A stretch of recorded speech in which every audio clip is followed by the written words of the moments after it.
嘛，ဖယားသခင်ကကျွန်တော်တို့အရောက်ချင်းစီတိုင်းကိုတယောက်မကြံအရောက်ချင်းစီတိုင်းကိုကျွန်တော်တို့ကိုရေကနေမှစပြည့်ရဲ့အသက်တာကဲ့သို့ပြောင်းလဲပေးစေခြင်းနဲ့ဖယားဖြစ်တယ်အာမင်ဟာလေလုယာဖယားသခင်ကတင်နဲ့ကျွန်တော်ရဲ့အသက်တာကိုပြောင်းလဲပေးခြင်းတာနော်ကျွန်တော်တို့ကိုဆုံးရှုံးခြင်းတည်းမှာပဲရှိစေခြင်းနဲ့ဖယားမဟုတ်ဘူးအာမင်ကျွန်တော်တို့ကိုစိတ်တကြခြင်းနဲ့မှာပဲရှိစေခြင်းနဲ့ဖယားမဟုတ်ဘူးအာမင်ကျွန်တော်တို့ကိုနေ့ရက်စဉ်တိုင်းမှာစာရမဏေရဲ့ချုပ်နှောင်ခြင်းတွေကနေရှိစေခြင်းနဲ့ဖယားမဟုတ်ဘူးအာမင်ဘာလို့လဲဆိုတော့ဖယားက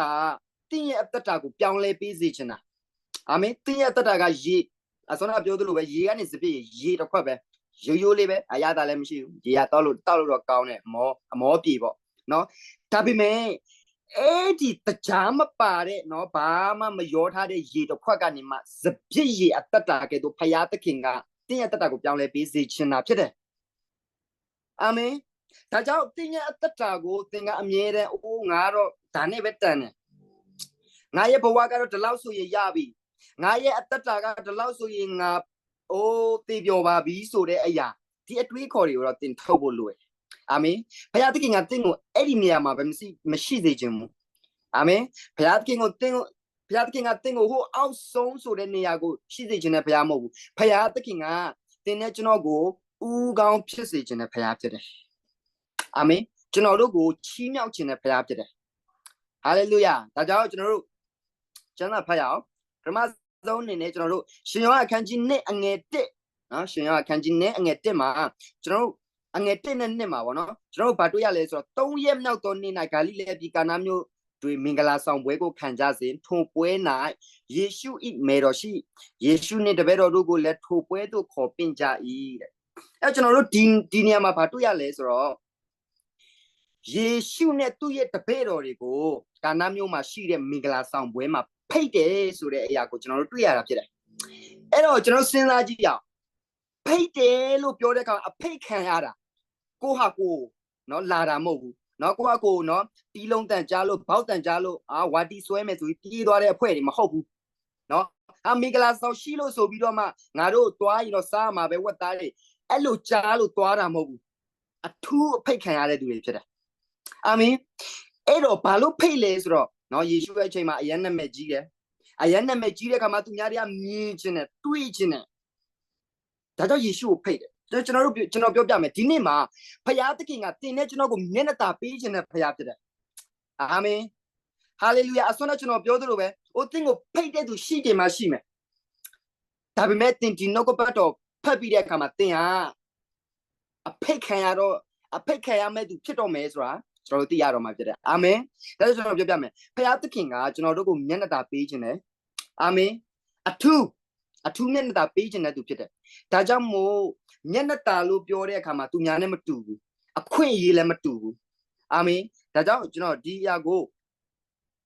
ရှိတော့ကျွန်တော်ဆင်ခြင်တဲ့အခါမှာယေရှုကတော်ယုံတန်ယုံလူမဟုတ်ဘူးเนาะအားလုံးကတွေ့ချင်ကြတယ်အားလုံးကမြင်ဘူးခြင်းတယ်ဝါယေရှုဆိုတာယေရှုပြုတဲ့အမှုတွေကိုမြင်ခြင်းတယ်ဒီနေ့ဖယားသခင်ကလည်းတင့်ကိုမြင်ခြင်းတဲ့သူရှိတယ်အာမင်တင့်ကိုမြင်ခြင်းတဲ့သူရှိနေပြီဟာလေလုယာဖယားအမှုတော်ထဲမှာတင့်ကိုစောင့်နေတဲ့သူရှိတယ်အာမင်တင့်ကိုဖိတ်တဲ့သူတွေပေါ်လာတော့မယ်ဒီနေ့မှာ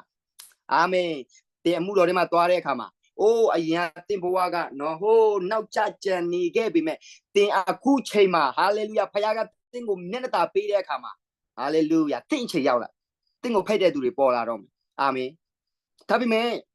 ကျွန်တော်တို့ရဲ့တတ်တာထဲမှာအာမင်မျက်နှာရခြင်းနဲ့ဖယားကောင်းကြီးတွေရခြင်းနဲ့ဆိုတော့ကျွန်တော်တို့လှုပ်ဆောင်မယ့်အရာတွေလည်းရှိတယ်ကျွန်တော်တို့လိုက်နာရမယ့်အရာတွေရှိတယ်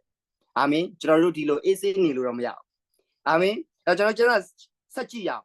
အခန်းကြီးနဲ့အငယ်3မှာကျွန်တော်ကြည့်တဲ့အခါမှာစပြည့်ရေကုန်သောအခါယေရှု၏မေတော်ကစပြည့်ရေမရှိဟုကြားပြောလေ၏တဲ့အဲ့ဒီချိန်မှာယေရှုအဲ့ဒီပွဲကိုရောက်သွားတဲ့အခါမှာနော်ယေရှုကရောက်ပြီးသူများတွေကပျော်ကြပါကြစားကြတောက်ကြနေပြီဒါပေမဲ့ဘုံကနေဘာဖြစ်သွားလဲဆိုတော့စပြည့်ရေကုန်သွားတာစပြည့်ရေကုန်သွားတာစပြည့်ရေကုန်တဲ့အခါမှာမေတော်မာရိကယေရှုကိုသွားကြပြောယေရှုငါတို့တော့သွားပြီ ငါတို့တော့စပြည့်ရဘာဖြစ်လဲဆိုတော့ကုန်ပြီငါတို့စပြည့်ရကုန်ယေရှုကြားပြောတယ်အဲ့ကျွန်တော်ဒီမှာဘာပြောပြချင်လဲဆိုတော့ကျွန်တော်တို့เนาะအေဝံဂေလိတွေဘာတွေပြောတဲ့အခါမှာဆိုယေရှုကိုခေါ်ကြည့်ပါယေရှုကိုခေါ်ကြည့်ပါယေရှုကခေါ်ရထူးတဲ့ဖခင်ဖြစ်တယ်ကျွန်တော်တို့ကတခါတလေမှာကျွန်တော်တို့ကအေဝံဂေလိပြောတဲ့အခါမှာတော့ယေရှုကိုခေါ်ကြည့်ပါလို့ကိုကိုတိုင်ပြောတယ်ဒါပေမဲ့ကိုကိုတိုင်ကမခေါ်ဖြစ်တဲ့အချိန်တွေရှိတယ်ဟယ်လိုကိုကိုတိုင်ကမခေါ်ဖြစ်တဲ့အချိန်တွေရှိတယ်ယေရှုကိုခေါ်ဖို့လိုတယ်အာမင်ဒါပေမဲ့ဒီပွဲမှာဘာတွေ့ရလဲဆိုတော့စပြည့်ရင်မကုံတဲ့အချိန်မှာကျတော့ယေရှုမခေါ်ဘူးဟုတ်လားစပြည့်ရင်မကုံတဲ့အချိန်မှာကျတော့အိုးအေးဆေးပဲပြောကြပါကြပေါ့ဒါပေမဲ့စပြည့်ရင်ကုံမှယေရှုကိုခေါ်တယ်ကျွန်တော်တို့ရဲ့အသက်တာလည်းတစ်ခါလေထွနီးတူစွာပဲစပြည့်ရင်ရှိနေတော့မှအေးဆေးပဲအိုးပြောသလားဟေးမော်တို့ရေပဲဒါပေမဲ့စပြည့်ရင်ကုံမှပဲအိုးယေရှုအိုးအဖတတိယကျွန်တော်ပြောပြမယ်တင်းရဲ့အသက်တာထဲမှာတခါတလေလုံးဝကုန်ခန်းသွားတဲ့အခြေအနေရှိလိမ့်မယ်ဒါပေမဲ့အဲ့ဒီဘာလို့ကုန်ခန်းသွားရလဲဆိုတော့တင်ယေရှုကိုခေါ်ဖို့ရန်အတွက်ကုန်ခန်းသွားတာအာမင်လုံးဝမရှိတော့မဟုတ်တင်ယေရှုကိုခေါ်ရင်တော့ဟာလေလုယာထူးခြားသွားလိမ့်မယ်ဒါကြောင့်ကျွန်တော်ဗာပြောပြချင်လဲဆိုတော့ကျွန်တော်တို့ရဲ့တက်တာထဲမှာကျွန်တော်တို့ကိုတိုင်လဲယေရှုကိုခေါ်ဖို့လိုတယ်အာမင်ကျွန်တော်ပြောသလိုပဲကျွန်တော်တို့ကခေါ်ဖို့မေ့နေတယ်ကျွန်တော်တို့ဟုတ်လားစပြည့်ရရှိနေသေးလို့စပြည့်ရရှိနေသေးတော့ယေရှုလည်းမခေါ်ဖြစ်ဘူးဘယ်သူမှမခေါ်ဖြစ်ဘူးเนาะကုံအောင်တောက်တာအရင်ဆုံးကုံသွားတာမှပဲဘယ်သူတတိယလာလဲယေရှုယေရှုကုံသွားပြီကျွန်တော်ပြောပြမယ်ကျွန်တော်တို့ရဲ့တက်တာထဲမှာကိုတိုင်ခေါ်ဖို့လိုတယ်အာမင်နေ့တိုင်းခေါ်ဖို့လိုတယ်ကုံသွားမှမဟုတ်ဘူးအစင်ပြေမှမဟုတ်ဘူးအစင်မပြေလဲကျွန်တော်တို့ခေါ်ဖို့လိုတယ်အာမင်ကျွန်တော်တို့เนาะအစင်ပြေနေတဲ့အချိန်ဆိုရင်အေးပဲအစင်ပြေနေတဲ့အချိန်မှာကျွန်တော်တို့ကเนาะဟာလေလုယာဘာညာလာတော့ထွက်ဒါပေမဲ့ခေါ်ဖို့မေ့ဒါပေမဲ့အစင်မပြေတော့အခါမှာ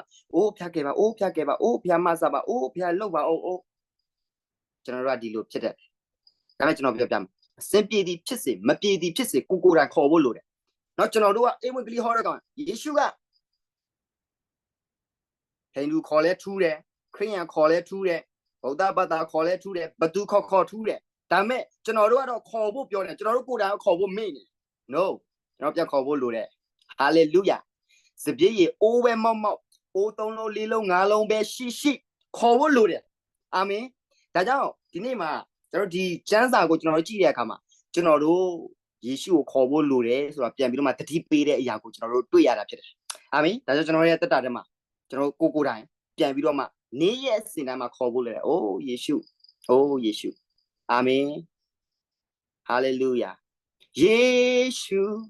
ကျွန်တော်ခေါ်ပါ၏နော်ဘယ်နည်းခေါ်လဲတော့မသိဘူးနော်ဒါတိကျတာတခုကတော့ခေါ်ဖို့မိတဲ့အချိန်ရှိတယ်အာမင်ဟာလေလုယာအာမင်တော့မထူးနဲ့တရားခေါ်မယ်ဟာလေလုယာနေ့ရက်စင်တိုင်းမှာခေါ်မယ်ဟာလေလုယာအာမင်အဲ့တော့ကျွန်တော်တို့ဆက်ပြီးတော့မှကြည့်ရအောင်ကျွန်တော်တို့အခန်းငယ်၄ကိုကျွန်တော်တို့ဆက်ကြည့်ရအောင်ယေရှုကလည်းအချင်းမိန်းမတင်းဒီငါနဲ့အဘယ်သို့ဆိုင်သနည်းငါအချိန်မြောက်သေးမိတ်တော်မူ၏အဲ့တော့မေရိုမာရိကယေရှုကိုခေါ်တဲ့အခါမှာဟေးငါနဲ့ဘာဆိုင်လို့လဲကျွန်တော်စဉ်းစားမိတာပေါ့နော်ယေရှုမလို့အကြည့်ချက်တော့မကန်မေရိုကွာငါလာထိုင်တာကြာလာပြီတတိမရဘူးယေရှုကိုသာဖိတ်တာယေရှုနဲ့လာထိုင်ပြီးစကားမပြောဘူးယေရှုကိုတော့ပွဲကိုဖိတ်တယ်ယေရှုစီလည်းမလာဘူးယေရှုအစဉ်ပြေလာလဲလာမမေးဘူးကျမ်းစာထဲမှာမရေးတာကုံသွားမှလာခေါ်တာလို့ပဲရေးတာဒီအဖွဲတွေကနော်ဖိတ်လဲဖိတ်သေးတယ်ဟုတ်လားလာလဲအဲ့မခံဘူးဟုတ်လားမင်းတို့အခုမှငါ့ကိုလာခေါ်ရလားကျွန်တော်ဆိုမရဘူးမင်းတို့အခုမှငါ့ကိုလာခေါ်ထောင်းမလိုက်မယ်ဟုတ်လားအဲ့တော့ဒီမှာကျွန်တော်တို့ကြည့်တဲ့အခါမှာစပြည့်ရကုန်းမှလာခေါ်တယ်နော်အဲ့ယေရှုကလည်းပြန်ပြောလို့ပေါ့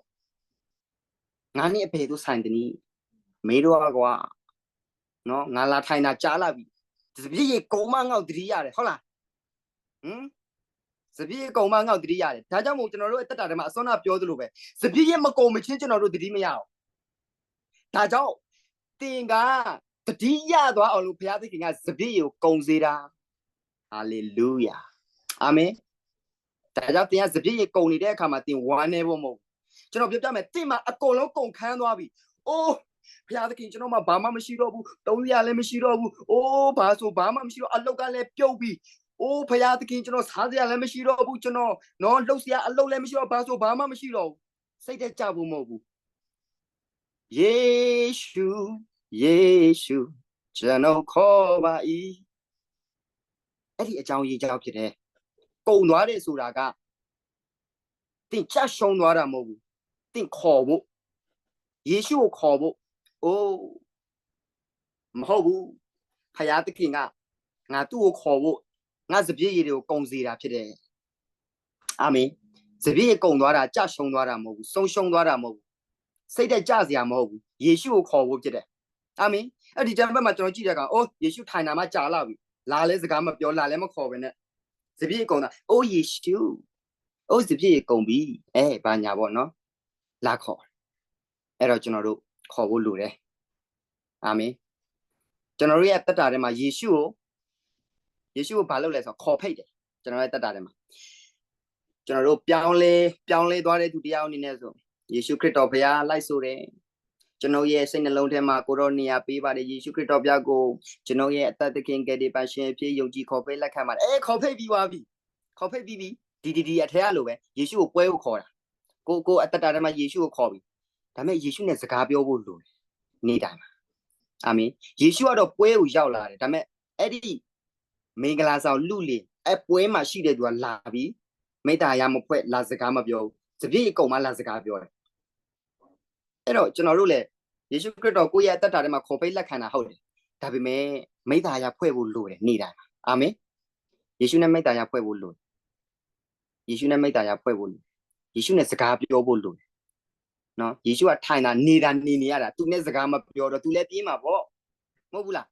ကိုပွဲတပွဲလုံးဖိတ်ပြီးတော့မှနော်အဲ့လိုပဲနေခိုင်းတော့ပွဲပြီးမှပြန်ဆိုတော့ဘယ်သူမှစကားလာမပြောပြင်းစရာကြီးလေပြောရမှာပေါ့ဖိတ်ပြီးဆိုမှတော့အထူးဧည့်သည်ဖြစ်တဲ့အတွက်ပြောမယ်ဒါကြောင့်ကျွန်တော်ပြောပြမယ်ကျွန်တော်ရဲ့အသက်တာထဲမှာယေရှုကိုခေါ်ဖိတ်လက်ခံထားရုံနဲ့မရနေ့ရက်စင်တာမှာယေရှုနဲ့စကားပြောဖို့လိုတယ်ယေရှုကိုခေါ်ဖို့လိုတယ်အာမင်ငါဒီအပြည့်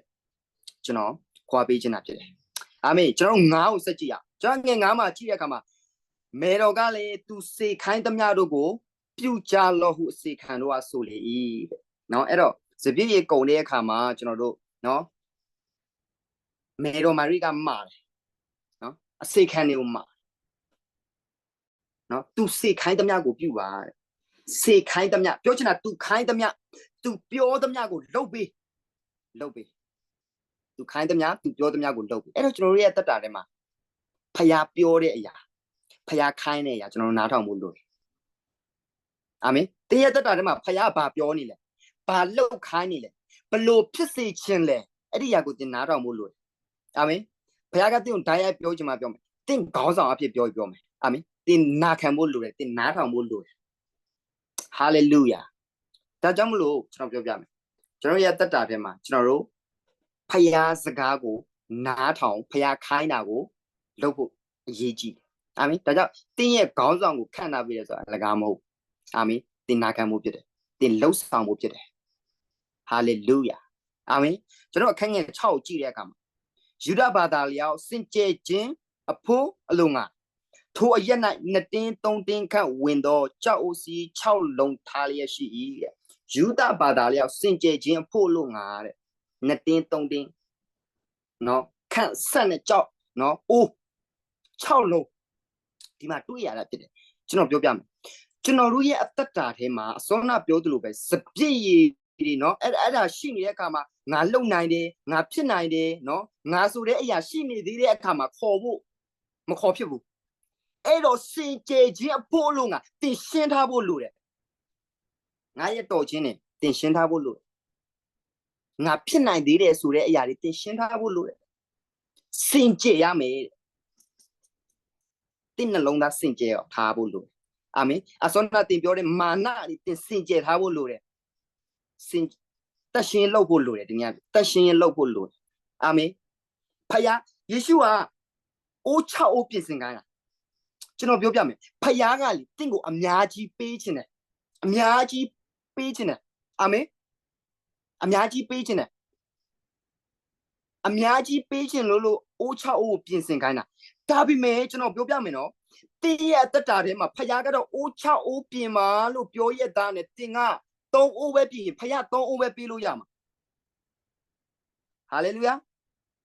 ပြန်ပြောမယ်ဖခင်ကအိုး6အိုးပြင်ဆင်ခိုင်းတယ်ဒါပေမဲ့တင်က6အိုးလုံးမပြင်မနဲ့3အိုးလောက်ပဲပြင်ဖခင်3အိုးပဲပေးလို့ရမှာကျွန်တော်ပြောပြမယ်ဖခင်ကတင့်ကိုအများကြီးပေးချင်တာဖြစ်တဲ့အတွက်6အိုးပြင်လို့ပြောတင်6အိုးပြင်ဖို့လိုတယ်အာမင်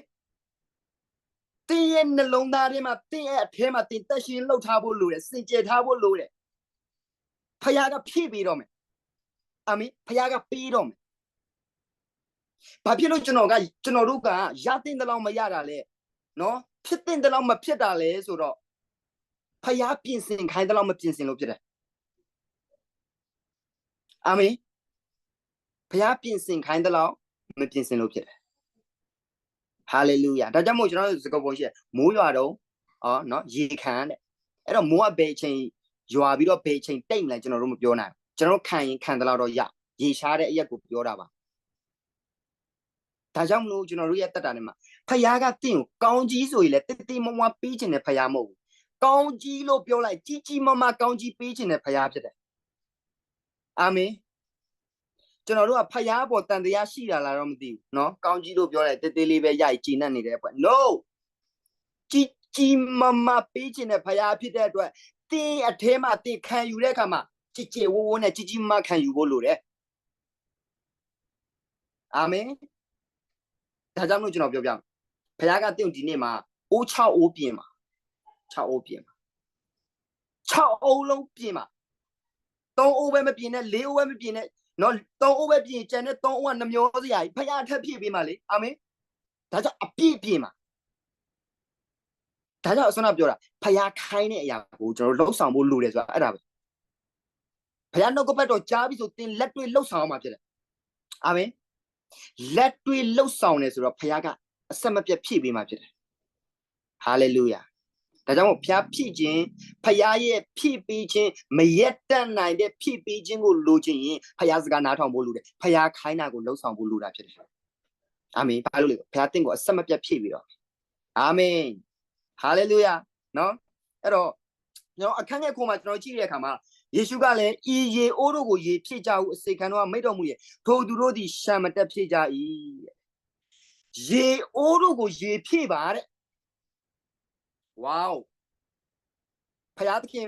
ယေရှုပါစခိုင်းပြီလဲဆိုရေအိုးတွေကိုရေဖြည့်ခိုင်းနေပြီဟေးဖခင်သခင်တင့်အထဲမှာဖြည့်ခိုင်းနေပြီဖြည့်ခိုင်းနေပြီအာမင်ဖြည့်ခိုင်းနေပြီတင်ဖြည့်ဖို့လိုတယ်ဘာနဲ့ဖြည့်ရမလဲဆိုတော့တင့်အတ္တတာတော့တက်ရှင်သောဝိညာဉ်နဲ့ဖြည့်ဖို့လိုတယ်ဖခင်ရဲ့နှုတ်ကပတ်တော်နဲ့ဖြည့်ဖို့လိုတယ်နေချခြင်းနဲ့ဖြည့်ဖို့လိုတယ်နာခံခြင်းနဲ့ဖြည့်ဖို့လိုတယ်ဟာလေလုယာဖခင်ကဖြည့်ခိုင်းနေတာအဲ့ဒါပေမဲ့ဒီမှာပါတွေ့ရလေဆိုအစီခံနေရတဲ့ယေရှုဖြည့်ခိုင်းတာထက်ရှံထွက်အောင်ဖြည့်တယ်အာမင်ဖခင်ခိုင်းတာတဲ့ပို့လို့ပို့လို့ခေါင်းဆောင်ခိုင်းတာတဲ့ပို့လို့ပို့လို့ဟာလေလုယာဖြည့်ပါနေချခြင်းနဲ့မြတ်မြတ်ဖြည့်ပါအစီခံခြင်းနဲ့မြတ်မြတ်ဖြည့်ပါနော်အရင်နေချသွားမှဆိုလို့လားမသိဘူးသိမဖြည့်ဘူးဟာလေလုယာဒါပေမဲ့ဒီမှာရှိတဲ့သူအားလုံးကနေချတော်သူတွေဖြစ်တယ်ဟာလေလုယာအဲ့တော့ဖခင်ကကျွန်တော်တို့ကိုဖြည့်ခိုင်းတယ်ကျွန်တော်တို့ဘက်မှာဖြည့်ဖို့လိုတယ်ဖခင်ဘာလို့ဖြည့်ခိုင်းလဲဆိုတော့အကြောင်းရင်းရှိတယ်ကျွန်တော်ပြောပြမယ်ဖခင်ကအလကားနေရင်မဖြည့်ခိုင်းဖခင်ဖြည့်ခိုင်းပြီးဆိုကြတဲ့ကသူ့မှာအကြောင်းရင်းရှိလို့ဒါပေမဲ့တင်းရဲ့အသက်တာထဲမှာနှုတ်ကပတ်တော်ဖြည့်တဲ့အခါမှာအစေခံနေလို့ပဲနှစားဖြည့်ဖို့လိုတယ်ဟာလေလုယာရှံထွက်အောင်ဖြည့်တယ်တဲ့အစေခံကကျွန်တော်တို့ရဲ့အသက်တာထဲမှာတော့တလောက်နဲ့ပဲမချေနှက်လိုက်နဲ့ငါတလောက်ဖြည့်တော်ပြီ no ရှံထွက်အောင်ဖြည့်လိုက်ဖခင်ကတော့မှအိုးတော်ပါပြီနေဖြည့်ရရပြီဆိုတဲ့အထိနော်တားယူရတဲ့အထိကိုဖြည့်လိုက်ဟာလေလုယာအာမင်စာငတ်ခြင်းနဲ့ဖြည့်ပါတရှင်သောဝိညာဉ်တော်ကိုဖြည့်ပါဖခင်ရဲ့နှုတ်ကပတ်တော်ကိုတင်းရဲ့အထဲမှာဖြည့်ပါဟာလေလုယာဖခင်ကတင်းဖြည့်ခိုင်းနေအကြောင်းရင်းရှိတယ်ဘာလို့ဖခင်ဖြည့်ခိုင်းတာလဲဘာလို့ဖခင်ကနှုတ်ကပတ်တော်တွေကိုဒီလိုမျိုးအတ္တထဲမှာဖြည့်ခိုင်းတာလဲဘာလို့တရှင်သောဝိညာဉ်တော်ဆိုတာလိုအပ်တာလဲဘာလို့ဖြည့်ခိုင်းတာလဲဝါစဉ်းစားကြ ကျွန်တော်ပြောပြမယ်ဘာလို့ဖြည့်ခိုင်းတာလဲဆိုတော့အငယ်ရှစ်ကိုကျွန်တော်ကြည့်ရယခုခတ်၍ပွဲအုပ်ထံသို့တွင်ကြလောဟုမိတော်မူတိုင်းတွင်ကြ၏ဖယားတင့်ကိုပွဲအုပ်ထံကိုအပ်ခြင်းလို့ဖယားတင့်ကိုပွဲထုတ်ခြင်းလို့ဖယားတင့်ကိုချီးမြှောက်ခြင်းလို့ဖြည့်ပြီးပြီနော်ရေဖြည့်ပြီးတာ ਨੇ ဗာလဲခတ်ပြီးတော့ပွဲအုပ်ထံကိုတွင်ပါကျွန်တော်ပြောပြမယ်ဖယားကတင့်ကိုအစောနာပြောသလိုဖြည့်ခိုင်းတယ်ဆိုတာကတင့်ကိုပွဲအုပ်ထံကိုအပ်ခြင်းလို့တင့်ကိုပွဲထုတ်တော့မယ်ဖယားဖြစ်တယ်ဟာလေလုယာတင့်ကိုချီးမြှောက်တော့မယ်ဖယားဖြစ်တယ်အာမင်ဖြည့်လိုက်တာရေပဲတင်ကတော့ဖြည့်လိုက်တာပဲဒါပေမဲ့အဲ့ဒီတင်ဖြည့်လိုက်တဲ့အရာကိုဖယားကခတ်ပြီးပွဲဥထံကိုတွင်းมาဒီကနေ့ကျွန်တော်ပြောပြမယ်တင်ကိုဖယားကအတုံးပြုခြင်းတယ်တင်ကိုဖယားကကောင်းကြီးပေးခြင်းတယ်တင်ကိုဖယားကပွဲဥထံကိုတွင်းခြင်းတယ်ဒါကြောင့်တင်ကိုဖြည့်ရမယ့်အရာတွေကိုဖြည့်ခိုင်းတာဖြစ်တယ်အာမင်ဟာလေလုယာတင်ကတစ်ချိန်လုံးကတော့ဟိုးသူများရဲ့အနောက်မှာသူများစည်ရင်မတွင်းခဲ့တဲ့လူတယောက်ဖြစ်ကောင်းဖြစ်နိုင်တယ်တစ်ချိန်ကတင်ကသူများရဲ့ပြောဆိုဆဲရဲမှုအောက်မှာရှိကောင်းရှိနိုင်တယ်တစ်ချိန်ကသူများရဲ့စတွေးခွက်ထဲမှာမျောနေတဲ့သူဖြစ်ကောင်းဖြစ်နိုင်တယ်တစ်ချိန်ကတင်ကဘာဆိုလုံးဝတုံညဖြစ်ကောင်းဖြစ်နိုင်တယ်ကျွန်တော်ပြောပြမယ်တင်ရဲ့အတ္တထဲမှာအစောနာပြောလို့ဖယားခိုင်းတဲ့အရာဖယားလှုပ်ခိုင်းတဲ့အရာဖယားဖြည့်ခိုင်းတဲ့အရာတင်လှုပ်ဆောင်နေဖြည့်ပြီးဆိုရင်ဖယားကတင်ကိုပွဲထုတ်တော့မယ်ပွဲအုပ်ထံကိုတွင်းတော့မယ်ဟာလေလုယာအာမင်ဒါကြောင့်ကျွန်တော်ဖြည့်ဖို့လို့ဖယားကတင်ကိုပွဲအုပ်ထံကိုပွဲအုပ်တည်ထံရှိတဲ့နေရာကိုတွင်းတော့ဟာလေလုယာကျွန်တော်အငယ်ကိုကြည့်တဲ့အခါမှာပွဲအုပ်တည်ရဲ့စပြည့်ရဖြစ်စေသောရေကိုမြည်ဆန်း၍ထိုရေကိုခတ်သောအစေခံတို့သည်စပြည့်ရကိုဘယ်မှာရသည်ကိုတည်တော်လဲပွဲအုပ်တည်မတည်သောကြောင့်မင်္ဂလာဆောင်လူလင်အားအတန်ကိုလွှဲ၍တင်ကဝတ်ထားသောသူရဲ့ကောင်းဖြစ်တယ်အာမင်ဝတ်ထားသောသူရဲ့ကောင်းဖြစ်တယ်အစောနာပြောသလိုတစ်ချိန်ကတင်ကဟိုသူများရဲ့အနောက်မှာနော်သူများနေလင်လည်းခံရတယ်သူများခိုင်းရင်လည်းလုံးရတယ်ဟိုအနောက်မှာဆိုမှဟိုအနောက်မှာရှေ့ကိုဆွဲထုတ်ရအောင်မဆွဲနိုင်ဟိုအနောက်မှာအနောက်မှာဒါပေမဲ့ကျွန်တော်ပြောပြမယ်ဒီကနေ့ဖယားကတင့်ရဲ့အတ္တတာကိုရေကနေစပြည့်ကဲ့သို့ပြောင်းလဲပေးမယ်ဖယားဖြစ်တယ်အာမင်တင့်ရဲ့အတ္တတာဘာမှမဟုတ်ဘူးဒါပေမဲ့ပွဲအုပ်ထံကိုတွင်းတဲ့အခါမှာဟာအရသာကပြောင်းသွားတယ်အရသာကပြောင်းသွားဟုတ်လားဟာပွဲအုပ်ထံကိုနော်စပြည့်ရေကိုသူတို့တောက်လိုက်တဲ့အခါမှာဟာဒီစပြည့်ရေကဘယ်ကတော့ဘယ်မှာရတာလဲဒီစပြည့်ရေကဘယ်ကလာတာလဲအော်ကျွန်တော်တရုတ်ကားတွေကြည့်ဦးရမလားနော်များသောအဖြစ်တရုတ်ကားတွေကနော်နောက်ဆုံးအပိုင်းလေးမှာ तू ကဘယ်ကအစွမ်းလဲတော့မသိဘူးအထက်ဆုံးအစွမ်းထုတ်တုံးတယ်ဝီဟွိုင်းဆိုဇကာပြီးသွားကျွန်တော်ပြောပြမယ်တင်ကဝတ်ထားတော့သူရဲ့ကောင်းဖြစ်တယ်အာမင်တင်ကတင်ကိုတင်စိတ်ထဲကြဖို့မဟုတ်ဘူးအရင်ကတင်ကနော်အိုးသူများကြောင်တွင်းကြီးလဲခံရမဟုတ်ဘူးဖယားကတင်ကိုစပြည့်ဖြစ်စေခြင်းလို့ဖြစ်တယ်အာမင်လူတွေမြည်ဆန်းတဲ့အခါမှာအော်ရလာတယ်ဟာတင်ရဲ့အတ္တတာကိုကြည့်တဲ့အခါမှာအိုးအတူယူခြင်းစရာတင်ကိုကြည့်တဲ့အခါမှာအိုးနှုတ်ကပတ်တော်လဲနားထောင်လို့ကောင်းအာမင်ဟာလေလုယာဒါကြောင့်မို့တင်ရဲ့တတ္တာကိုဖယားသခင်ကပြောင်းလဲပေးစေခြင်းတင်ရဲ့တတ္တာကိုဖယားသခင်ကချိန်ပြစ်တော်မယ်ဒီချိန်မှာအာမင်တင်ကိုအရင်တော့လို့ကြောင်မှနေရတဲ့ဘဝမဟုတ်တော့ဟာလေလုယာတင်ကိုအရင်တော့ကနော်ဟိုအနောက်မှာနေရတဲ့အဖြစ်မျိုးမဟုတ်တော့ဘူးတင်ကိုဥကောင်းဖြစ်စေတော်မယ်ဖယားဖြစ်တယ်ဟာလေလုယာတင်ကိုအရှိကိုပို့တော်မယ်ဖယားဖြစ်တယ်ပွဲအုပ်ထံကိုတွင်းတော်မယ်ဖယားဖြစ်တယ်အာမင်ဟာလေလုယာတင်ကိုလူတွေမြည်ဆန်းတဲ့ခါမှာအရန်သဘောကျတယ်အိုးကွာတင်ရဲ့တတကိုကြည့်တဲ့ခါမှာလူတွေအရန်သဘောကျတော့အိုးတင်ကိုကြည့်တဲ့ခါမှာလူမြောက်များစွာကခွန်အားရတော့မယ်ဝါသူ့ကြည့်စမ်းပါဦးခွန်အားအရန်ရတာပဲဟာသူ့ကြည့်စမ်းပါဦးအရန်ပြောင်းလဲသွားတာအိုးသူ့ကြည့်စမ်းပါဦးအရန်နဲ့တခြားစီပဲ အရင်ကတော့လမ်းဘေးမှာနေရွက်ရာတွေနဲ့အိုးဘာညာပြောခဲ့ပြီးမဲ့ဒီအချိန်မှာတင့်ကိုသူများတွေကြည့်ရကမှာအိုးအော်စရာဖြစ်သွားပြီဝေါတင်းတက်တာတမှုထူးရှားသွားပြီတင်းရဲ့တက်တာကစပြည့်ရဖြစ်သွားပြီစပြည့်ရတောင်မှငကိုစပြည့်ရမဟုတ်ဘူးအရသာထူးခြားတဲ့စပြည့်ရဖြစ်သွားပြီဟာလေလုယာဖခင်ကတင့်ကိုပြောင်းလဲပြီးတော့အာမင်ငယ်30မှာကျွန်တော်ကြည့်တဲ့အခါမှာနောက်ဆုံးငယ်30မှာခြားသောသူမိတီကားတဲ့ရှေးဥစွာကောင်းသောစပြည့်ရကိုထဲ၍ဝါစွာတောက်ကြပြီးမှညံ့သောစပြည့်ရကိုထဲလေရှိ၏တင်မူကကောင်းသောစပြည့်ရကိုယခုတိုင်အောင်တိုးထားပြီးဆို၏ဟာကွာတဲ့မင်းတို့ပွဲရဘလို့လဲသူများတွေကကောင်းတာကိုအရင်ချပြီးမှညံ့တာကိုနောက်မှချတာမင်းတို့ဟာဘလို့လဲကွာเนาะကျွန်တော်တင်တာသူဘော်တာတွေရှိကောင်းရှိနိုင်တယ်အမှသူဘော်တာတွေပြောမင်းကွာစိတ်ဓာတ်ပဲကွာเนาะကောင်းတဲ့ဟာကြတော့เนาะငါတို့ဘိုက်ပြည့်ကမှလာထည့်မင်းစိတ်ဓာတ်ပဲစိတ်ဓာတ်ကျွန်တော်ပြောပြအစောနာပြောသလိုတင့်ကိုเนาะတင်းရဲ့အတ္တအရန်နောက်ကြကြံကလို့တင်းစိတ်တကြမှာမဟုတ်ဘူးเนาะတင်းရန်နှိတ်ခံရလို့စိတ်တကြမှာမဟုတ်တင်းအကုန်လုံးကုန်သွားလို့စိတ်တကြရမှာမဟုတ်ဘူးဒါကတင်းကဘာဖြစ်လို့လဲဆိုတော့ဝတ်ထားသောသူရေကောင်းဖြစ်လို့အာမင်မဟုတ်စိတ်တကြစရာမလိုဘူးဒီအချိန်မှာတင်းစိတ်တကြရင်တင်းပြန်ပြင်ဖို့ဖြစ်တယ်။အော်ကုန်သွားတာမဟုတ်ဘူး။ဖယားသခင်ကအတိတ်ထပ်ဖြည့်ပေးတာအဲ့ဒီဖြည့်ပေးတဲ့အရာကလည်းတော်ရုံတန်ရုံဖြည့်ပေးတာမဟုတ်ဘူး။ဟာလေလုယာအယံကိုထူခြားတဲ့အရာတာနဲ့ပြည့်စုံတဲ့စပြည့်ရဖြစ်ပြောင်းလဲပေးတာဖြစ်တယ်အာမင်ဒါကြောင့်ဘုရားကတင့်ကိုစပြည့်ရတတ်တာဖြစ်ဖို့ပြောင်းလဲပေးမှဖြစ်တယ်ဟာလေလုယာအိုးဒီချိန်မှာလူတွေတင့်ကိုမြည်ဆန်းတဲ့အခါမှာလောကကြီးကတင့်ကိုမြည်ဆန်းတဲ့အခါမှာအာလာအယံကိုထူခြားတဲ့အရာတာလားဆိုတာသူတို့သိသွားမှဖြစ်ဒါကြောင့်မို့ကျွန်တော်အားပေးခြင်းတယ်ကျွန်တော်ရဲ့အတ္တတာထဲမှာစိတ်တကြဖို့မဟုတ်ဘူးကုံသွားလို့စိတ်တကြဖို့မဟုတ်ဘုရားကအသက်ထပ်ဖြည့်ပေးခြင်းလို့ဖြစ်တယ်အာမင်သင်ဘဝကဘလောက်ရိုးလေးပဲဖြစ်ဖြစ်ဘလောက်ပဲဖြစ်နေပါစေဘလို့ပဲဖြစ်နေပါဘုရားသခင်ကသင်ကိုဒီချိန်မှာပြောင်းလဲပေးမယ်အသက်ဖြည့်ပြီးတော့မှပြောင်းလဲပေးမှဖြစ်တယ်ဟာလေလုယာအာမင်ဒါကြောင့်ကျွန်တော်ဒီနေ့မှာအရောက်ချင်းစီတိုင်းကိုခွာပေးခြင်းဘုရားသခင်ကကျွန်တော်တို့ရဲ့အသက်တာကိုနော်လုံးဝအသက်